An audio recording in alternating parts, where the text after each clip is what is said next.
நேற்று ஒரு பூனைக்குட்டி வீடியோ போட்டிருப்பேன். அதுக்கு நீங்கள் செம்ம ரெஸ்பான்ஸ் கொடுத்தீங்க. அது மட்டும் இல்லை, அந்த வீடியோவில் வந்து என்னை அந்த பூனைக்குட்டி கடிக்க வந்துச்சு. சரி, ஓகே, அதை கரெக்ட் பண்ணணும் அப்படின்னு சொல்லிட்டு இன்றைக்கி பால் வாங்கிட்டு வந்தேன். கடையில் பால் வாங்கிட்டு இருக்கப்போ எனக்கு ஓவர் திங்கிங் தான். அந்த பூனை வந்து பால் குடிக்குமா குடிக்காதா, இல்லை கடிக்குமா கடிக்காதா அப்படின்னு சொல்லிட்டு ஓவர் திங்கிங் தான். அதனால் என் ஃப்ரெண்டையும் கூப்பிட்டுட்டேன். நம்மக்கிட்ட இங்கே 2 பூனைக்குட்டி இருக்குது. 2 பூனைக்குட்டிக்குமே என்ன பேர் வைக்கலாம்னு சொல்லிட்டு கமெண்ட் செக்ஷனில் வந்து கமெண்ட் பண்ணுங்கள். ஓகே, பூனைக்குட்டிக்கு வந்து மில்கை வந்து ஊற்றி கொடுக்கலான்னு சொல்லிட்டு என் ஃப்ரெண்டை வந்து தூக்க சொன்னேன். அவனும் தூக்கணுன்னே அவங்க அம்மா வந்துட்டாங்க. ஒரு பவுல் எடுத்து அதில் பாலை ஊற்றி அந்த பூனைக்குட்டிக்கு வந்து வச்சேன். ஆனால் அந்த பூனைக்குட்டி ரெண்டும் குடிக்க மாட்டேன்ருச்சு. அந்த குட்டி பூனையோட அம்மா வந்து பக்கத்தில் வந்து அந்த பாலெல்லாம் குடிக்க ஆரம்பிச்சிருச்சு. அப்போ நான் வந்து இந்த 2 குட்டியுமே தூக்கி பக்கத்தில் வச்சேன். அப்போ அதுவுமே லைட்டாக குடிச்சிச்சு. அப்போ அந்த பூனைக்குட்டிகளோட ஜாலியாக விளையாண்டுக்கிட்டு இருந்தேன். அப்போ வந்து பக்கத்து வீட்டுக்காரங்க வந்து எங்கிட்ட பேசினாங்க.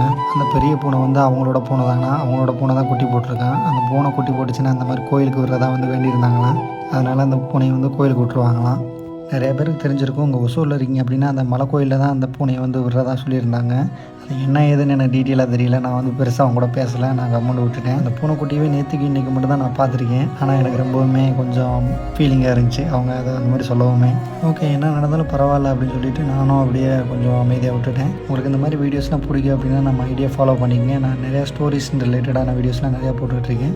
நம்ம ஐடியா ஃபாலோ பண்ணிக்கங்க. உங்களுக்கு ரொம்பவுமே யூஸ்ஃபுல்லாக இருக்கும். தேங்க்யூ.